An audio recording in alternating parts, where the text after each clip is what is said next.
स्वागत है आप सभी का रोशन सर स्टडी पॉइंट पे। और आज की इस वीडियो में हम समझने वाले हैं 11th क्लास पॉलिटिकल साइंस का जो 6th चैप्टर है जिसका नाम है न्यायपालिका। सो दोस्तों न्यायपालिका के ऊपर मैं आप लोगों को एक वीडियो पहले ही प्रोवाइड करा चुका हूं।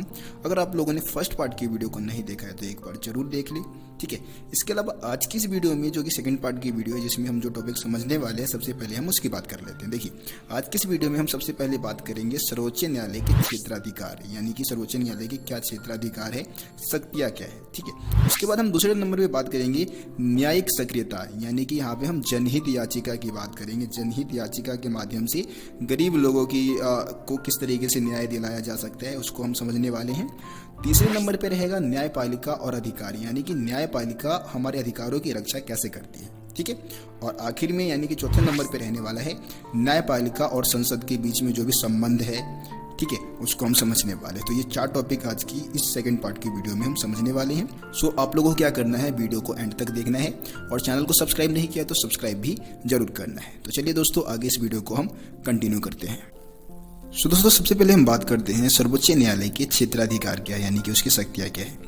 यहाँ पे हम सबसे पहले हम उसके मौलिक क्षेत्राधिकार की बात करते हैं। मौलिक क्षेत्राधिकार में क्या है कि संघ और राज्य सरकार के बीच जो भी मुद्दे हैं या जो भी विवाद है उसका निपटारा करने का जो अधिकार है वो सर्वोच्च न्यायालय के होता है। मतलब संघ यानी कि मतलब जो केंद्र सरकार है और जो राज्य सरकार है, इन दोनों के बीच में किसी भी मुद्दे को लेकर, किसी भी कानून को लेकर जो भी विवाद होगा ना, उसको सर्वोच्च न्यायालय सुलझाएगी। ये हो गया इसका मौलिक क्षेत्राधिकार। उसके बाद दूसरे नंबर पे आता है अपीली क्षेत्राधिकार। अब ये अपीली क्षेत्राधिकार क्या है? अपील है ना, इसमें क्या होता है कि जितने भी दीवानी और फौजदारी मामले होते हैं, ठीक है, अब उस पर जो भी अधीनस्थ न्यायालय में ये जो मुकदमे चल रहे होते हैं ना, उस मुकदमे पर सुनवाई करने का हक होता है सर्वोच्च न्यायालय को। सीधे अपने पास मंगा सकती है और उस पर क्या कर सकती है, सुनवाई कर सकती है। दीवानी आपको पता होगा, जो भी जमीन वगैरह से जुड़े हुए जो मुद्दे होते हैं। फौजदारी आपको पता है कि भाई जो भी मतलब आपराधिक जो भी मामले होते हैं वो फौजदारी केस में आ जाते हैं, ठीक है। तो इन सब पे सुनवाई कर सकता है अपील, जो भी मतलब सर्वोच्च न्यायालय में अगर अपील जारी मतलब एक तरीके से दाखिल किया जाता है तो उस पर सुनवाई करने का जो अधिकार है वो सर्वोच्च न्यायालय के पास है। इसके अलावा तीसरा हम बात कर सकते हैं सलाहकारी क्षेत्राधिकार भी होते हैं इसके। तो सलाहकारी क्षेत्राधिकार में क्या है कि जो भी जनहित के जो भी कानून बनाए जाते हैं और जनहित के जो भी मामले हैं ना, उस पर क्या कर सकता है जो सर्वोच्च न्यायालय है वो एक तरीके से राष्ट्रपति को सलाह दे सकती है ना। ये इसका एक क्षेत्राधिकार हो गया। अब चौथा क्षेत्राधिकार है रीट संबंधित क्षेत्राधिकार। बहुत सारे रीट जारी करती है सर्वोच्च न्यायालय, ठीक है। हमारे मौलिक अधिकार की रक्षा के लिए बहुत सारे रीट जारी किए जाते हैं। अब ये रीट है क्या? देखिए, रीट का मतलब एक तरीके से मकसद ही है हमारे मौलिक अधिकारों की रक्षा करना, जिसमें बहुत सारे रीट जारी किए जाते हैं, जैसे कि बंदी प्रत्यक्षीकरण हो गया आपका, परामादेश हो गया आपका, निषेध आदेश हो गया, ठीक है, उत्प्रेषण लेख हो गया। इसके अलावा बहुत और भी 2-3 रीट जारी करती है जो कि सर्वोच्च न्यायालय और हमारे मौलिक अधिकारों की रक्षा के लिए ये रीट जारी किए जाते हैं। जिसमें से बंदी प्रत्यक्षीकरण एक ऐसा रीट है जिसके माध्यम से किसी भी अपराधी को 24 घंटे के अंदर जो नज़दीक में जो अदालत है उसमें पेश करना होता है। परामादेश एक ऐसा मतलब रीट है जिसके माध्यम से अगर कोई सरकारी अधिकारी है या कर्मचारी है जो अपना जो मतलब एक तरीके से काम को सही ढंग से नहीं करता है तो कहीं ना कहीं अदालत उसको आदेश देती है अपने पास उपस्थित होने के लिए या फिर उस काम को करने के लिए, ठीक है। तो ये परामादेश जो है ये भी एक रीट है, ठीक है। तो बहुत सारे रीट को जारी करके हमारे मौलिक अधिकारों की रक्षा करने का काम कौन करती है?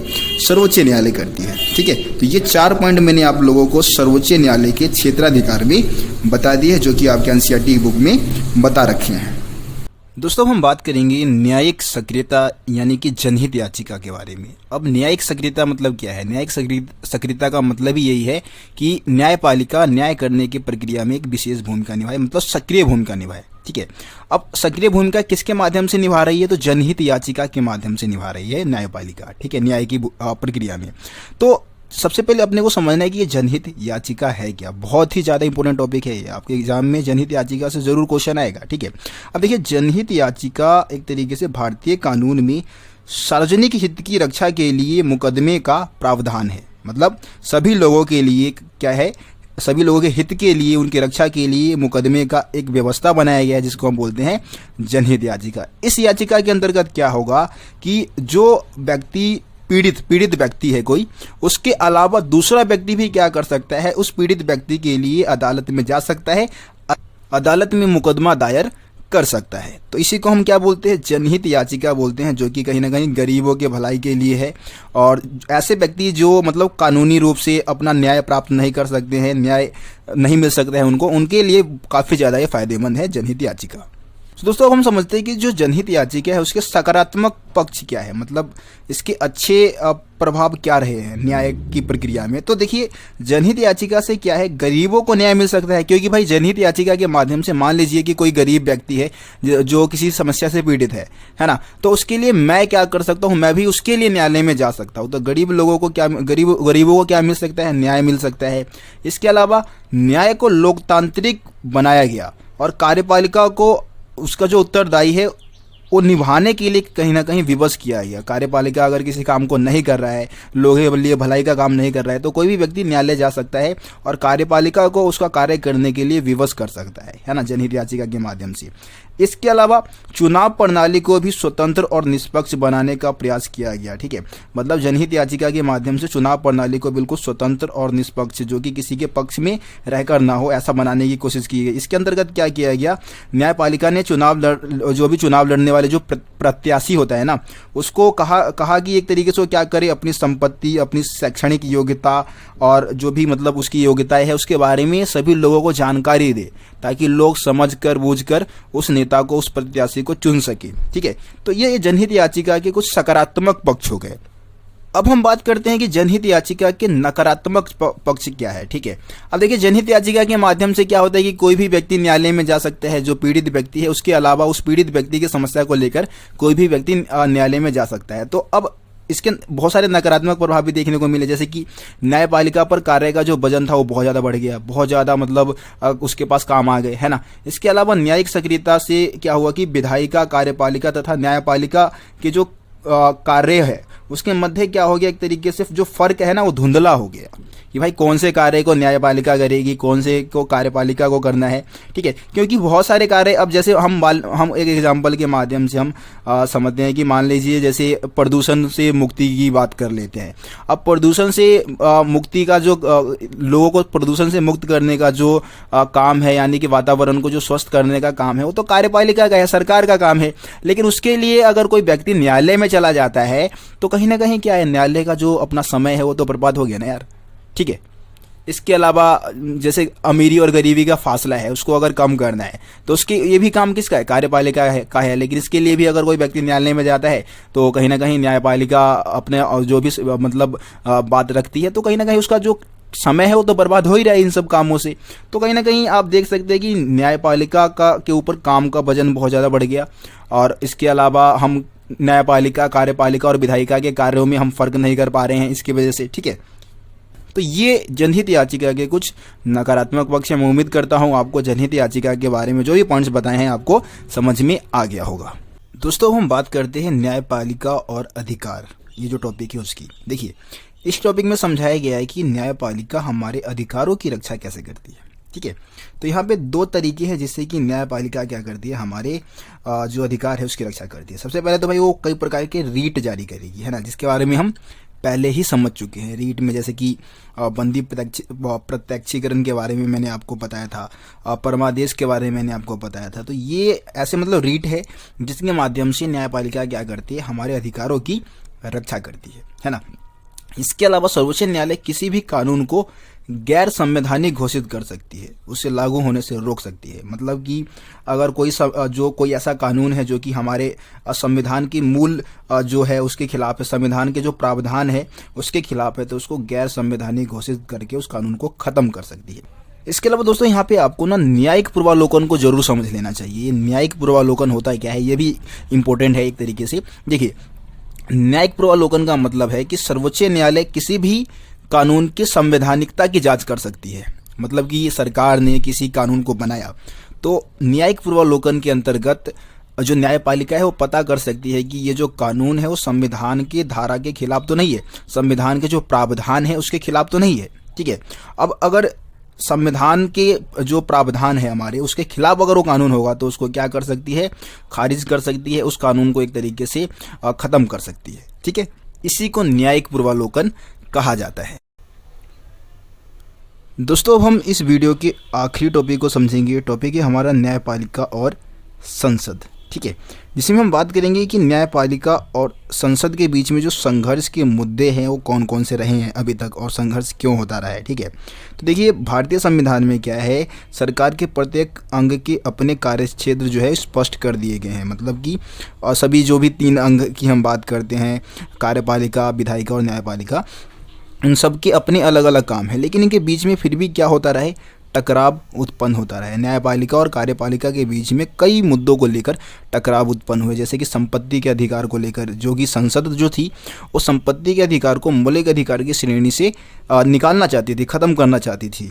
ठीक है, लेकिन जो न्यायपालिका है उसका कहना यह था कि जो संसद है वो मतलब संविधान के मूल ढांचे में कोई भी परिवर्तन नहीं कर सकती है ना। इसके अलावा मौलिक अधिकार को सीमित करने को लेकर कई बार बहस हुई इनके बीच में, संसद के बीच में और न्यायपालिका के बीच में। इसके अलावा निवारक नज़रबंदी कानून है, इसको लेकर भी हुआ। ठीक है, नौकरी में आरक्षण, निवारक नज़रबंदी आप कानून समझते होंगे, जिसमें क्या होता है कि किसी व्यक्ति को शक के आधार पे मतलब कहीं ना कहीं जेल में बंद कर दिया जाता है, जेल में रखा जाता है। इसके अलावा नौकरी में आरक्षण को लेकर भी कई बार इनके बीच में विवाद होते रहे हैं, संघर्ष होता रहा है संसद और न्यायपालिका के बीच में। ठीक है,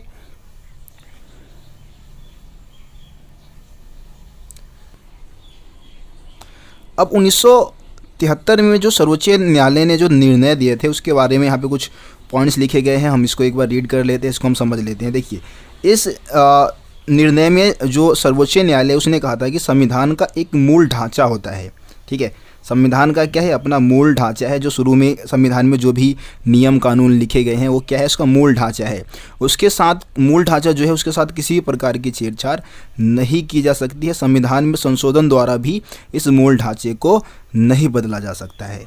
ठीक है, इसके अलावा संपत्ति के अधिकार के बारे में क्या कहा, आपको पता है कि संपत्ति का जो अधिकार था वो हमारा 7वां मौलिक अधिकार था, लेकिन अब ये मौलिक अधिकार की श्रेणी में नहीं आता है। तो मौलिक अधिकार की श्रेणी से इसको हटाया गया। तो सर्वोच्च न्यायालय ने क्या दलील दिया, देखिए सर्वोच्च न्यायालय ने कहा कि संपत्ति के अधिकार के विषय में मतलब उनका कहना यह था कि ये मूल ढांचा के हिस्सा नहीं है। ठीक है, और समुचित प्रतिबंध लगाया जा सकता है, मतलब इसको बदला जा सकता है, इस पर कुछ भी प्रतिबंध लगाया जा सकता है। अब संपत्ति के अधिकार के अंतर्गत क्या था कि आपका मौलिक अधिकार था कि आप जितना मर्जी उतना संपत्ति रख सकते थे, लेकिन अब ऐसा नहीं है। अब क्या है, ये मौलिक अधिकार नहीं है बल्कि एक कानूनी अधिकार है और एक लिमिट में ही आप अपने पास संपत्ति रख सकते हैं। ठीक है, ये हो गया। इसके अलावा न्यायालय ने क्या किया, यह निर्णय अपने पास रखा कि कोई भी जो मुद्दा है, कोई भी मुद्दा मूल ढांचे का हिस्सा है या नहीं, इसका निर्णय कौन लेगा, न्यायालय करेगी, मतलब जो न्यायपालिका है वो करेगी, इसका निर्णय लेगी। और इसके अलावा संविधान की व्याख्या करने के माध्यम से इसका जो निर्णय है वो लिया जाएगा। ठीक है, अब देखिए यहाँ पे जो लिखा गया है पॉइंट कि भाई संसद और न्यायपालिका के बीच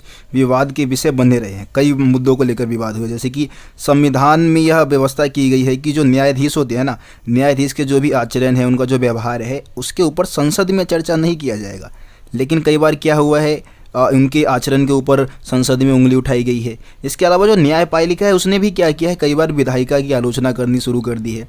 तो इससे भी इन दोनों के बीच में क्या हुआ, संसद और न्यायपालिका के बीच में विवाद हुए हैं। ठीक है, तो इसमें आप इतने सारे पॉइंट्स बता सकते हैं संसद और न्यायपालिका के जो मतलब जो संबंध है उसमें, मतलब विवाद के जो भी मुद्दे हैं उसमें सारे पॉइंट्स आप लिख सकते हैं। तो आपका ये जो चैप्टर है वो ख़त्म हो चुका है। जितने भी टॉपिक मेरे को समझाने थे मैंने आपको समझा दिया है। ठीक है, बाकी आपका जो सेकेंड टर्म को जो भी सिलेबस एक चैप्टर रह गया है वो भी आप लोगों को 1 या 2 दिन में उस चैप्टर की वीडियो भी प्रोवाइड करा दिया जाएगा। ठीक है, तो मिलते हैं दोस्तों आप लोगों से अगली वीडियो में, तब तक के लिए जय हिंद, जय भारत।